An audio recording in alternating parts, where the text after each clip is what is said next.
Hey guys, John here from Bring the SEO. Today I want to share with you the client onboarding process. This is something that I teach within the SEO Accelerator program. This is actually, hopefully you can see that.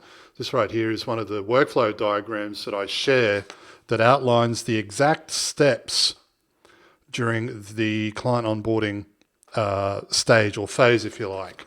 I like to, I made the decision to do these up so that each of the members can visualize the process at each individual step, as opposed to just having a checklist, although I do provide videos and checklists around all of this information. However, for me, I like to see it visually, right? And I know a lot of the members appreciate this. But one of the members recently was asking me, John, client onboarding, is there anything that I need to double check, anything that I need to be mindful of? And I pointed him to the client onboarding process workflow diagram along with all of the training videos that I provide. Now, I'm going to share with you the steps that at least I teach in terms of client onboarding. I will say though, however, for those of you who are perhaps considering joining the SEO Accelerator program, I provide workflow diagrams like this for each stage or phase of a campaign. For example's sake, I've scribbled a couple down here, like marketing, how to get leads, sales, client onboarding, off-page content reporting, and more, right? So at each primary stage of a campaign, I provide these workflow diagrams. And this is actually a smaller version. I provide these in A3 poster size so that the members can print them out. So to begin with, and let me preface this by saying there's something that when it comes to onboarding new clients, I think the most important thing you need to be mindful of is momentum. Okay, and I'm not sure this is anything that gets spoken about enough. Anytime there's a loss of momentum when it comes to onboarding a new client, that can cause problems. Now, what do I mean by momentum? Well, momentum, if you think about it from the client's end, right? The client will need guidance and they'll be often wondering, okay, what happens next? Now, ideally, you want to prevent that, right? You don't want the client at any point, once they've agreed to work with you, you don't want the client sitting around thinking, okay, well, I've made payment. What happens next? Am I going to hear from someone? Do I get an email? Is there something that I need to be doing? You definitely want to avoid those situations. So momentum from your end means providing clear guidance at each step during the client onboarding process, right? So this can mean either verbally telling the client what's happening next, or sending an email, or perhaps providing, and this is something that I would recommend, right? When it comes to onboarding, especially with the onboarding process, it's going to be the same over and over and over again. So look towards automation as much as possible, right? So try to avoid situations where you're having to send several emails back and forth, and instead break the process down. And that's the whole point. This is what I'm going to go through in this video. Break the process down so that it's the same procedure each and every time for a new client, right? And make sure that that process is as efficient as possible. And where practically possible, implement automation. Now, I say practically possible because I think a lot of SEO consultants, maybe it's an entrepreneurial thing, I don't know, but a lot of people working in the online space, I think, make the mistake of over automation, right? Or automating everything to the point where there's a disconnect between you and the client, and you want to avoid that, right? I think it's important that there's some level of interaction between you and the client. So, but definitely avoid situations where you have to have several meetings and there's 50 emails that go back and forth, okay? You want to make it as efficient as possible. And I'm a big fan of providing, click here, follow the link, one email. There's a video on that page. It provides them with, perhaps a short Loom video or something that provides them with the next steps. But momentum, just getting back to my point, momentum is key. Anytime where the client is sitting around thinking, shit, what's happening next? That's a problem, okay? And when there's a loss of momentum and a client is uncertain or confused about what they're supposed to do or what's happening next, that's not a good thing, because at this point, their anxiety and doubt and buyer's remorse are going to be at an all-time high, especially if you're charging premium rates, right? If someone's just put down $5,500 or more, and they're sitting around thinking, shit, I haven't heard from anyone in 2 weeks. What's happening? Have I made a horrible mistake? That's not good, right? So momentum is key. All right, now let's jump into this. There's a lot here, so I'm going to, for the sake of trying to keep this video short, I'm going to move through this as quickly as possible. Right, so at this point, we're going to make the assumption that the client has agreed to work with you, and they've given you the go-ahead, and the first step, of course, is to send requests for payment, right? So before you do anything, rule number one, always get paid first. This is something I learned from a mentor working with him about 12 or 13 years ago. Rule number one, always get paid first. Now, you want to avoid situations where the client's asking you for meetings and they're sending you logins and you're digging through analytics campaigns and doing keyword research and doing all of this stuff. You shouldn't be doing anything until payment gets processed. So send requests for payment. And for that, when it comes to that step in particular, either do it on the call, either take their credit card details using a credit card form, or send them payment link while you've got them on the call. So first step, send requests for payment. Next step, process the payment. Now, there are two things here that you need to be mindful of. One, billing. Your billing needs to be automated. Every single month, that invoice or that payment should be processed automatically, right? I see everyone doing this the wrong way around. They send manual invoices, right? So, and anytime you're sending manual invoices is a nightmare because you end up chasing late and non-payments. And they allow so they send manual invoices. So processing the payment is manual and cancellation is automatic, right? So that's backwards. And this is, again, fairly typical because a lot of SEO consultants are sending manual invoices. Oh, here's this month's invoice. And they sit around hoping that the client will pay it. Now, what do I mean by automated cancellations? Well, this is where the client goes, okay, well, I've had enough of this, and they log into their banking or Stripe or whatever it might be, and they click on cancel, or they just don't make payment, so they don't have to do anything, and that in itself is automated. So reverse it, okay?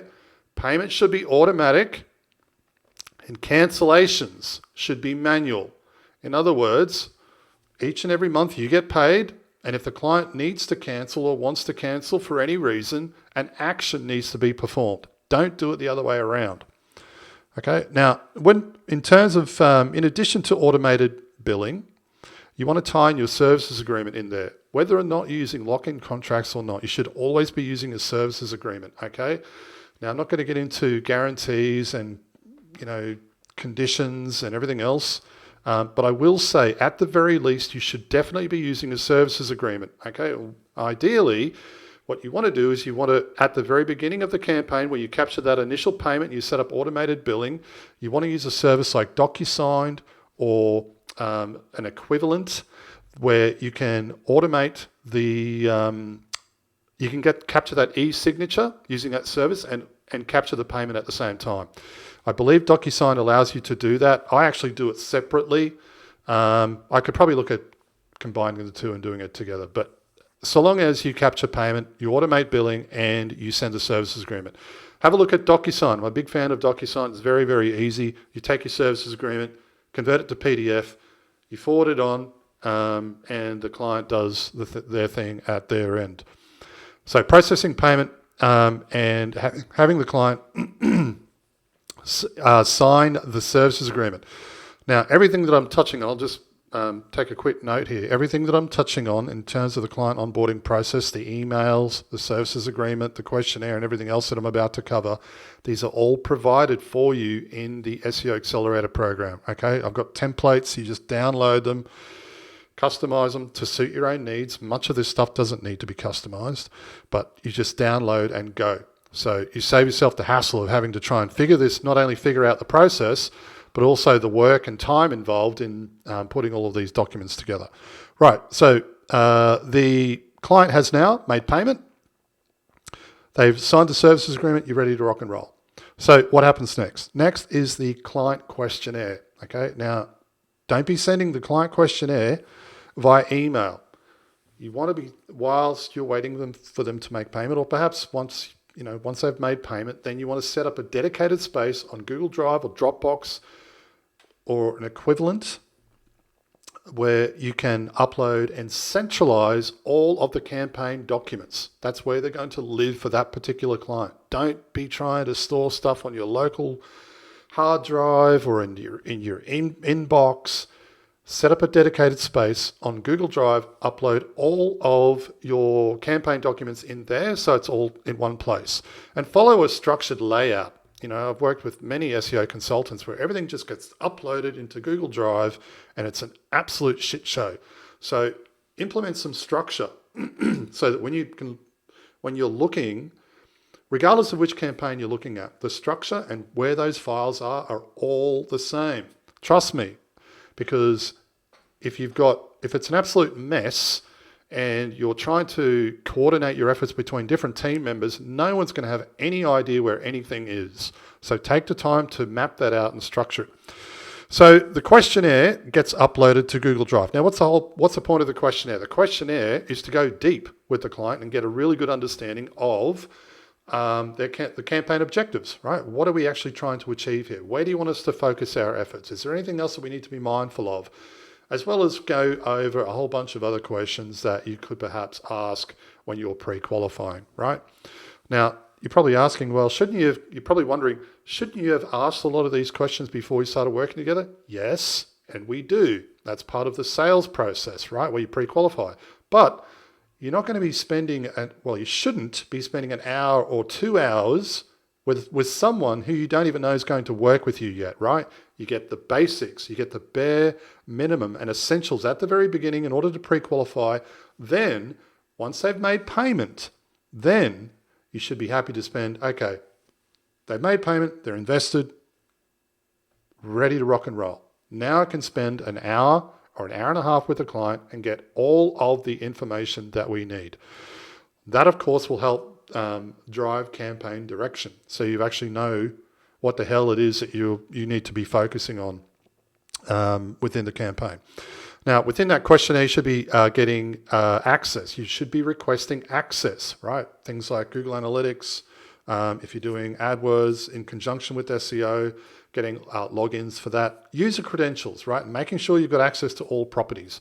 That should definitely be part of the questionnaire. You want to make sure that you've got access. Of course, if you don't have access, that can cause all sorts of problems. And usually what I've found when working with clients, most of them wouldn't know their passwords from their elbow. So, and it's kind of unfortunate, but it is what it is. So I always make sure when I'm working with clients that I put all of their passwords and logins and user credentials together in a password inventory sheet, so that when I finish working with a client, I hand that over and they've got everything centralized. I'm actually making it easy for the next guy that comes along. I wish someone would do that for me. But I like to do that. I do that for my own sake and my team, but I also do it for the client's sake because usually they're very appreciative of the fact. So the next step, of course, is have they actually finished a questionnaire? If they have, then that's great. You want to review the responses and confirm logins. Okay, confirming logins.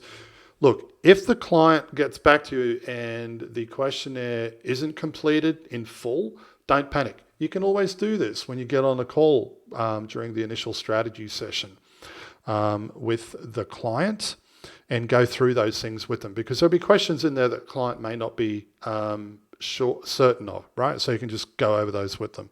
Some of the responses you may already have from the pre-qualifying round. So the questionnaire, is the questionnaire completed? Yes or no? If it is, brilliant, move on.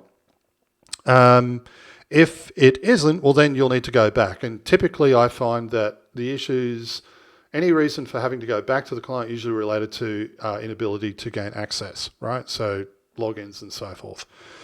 Okay, the next step, of course, is to host. Once the questionnaire is completed, you want to review the questionnaire and send the initial strategy session request email, right? So this is simply a way of following up once they finish the questionnaire. Say, hey, all right, thanks for filling out the questionnaire. Let's book a call.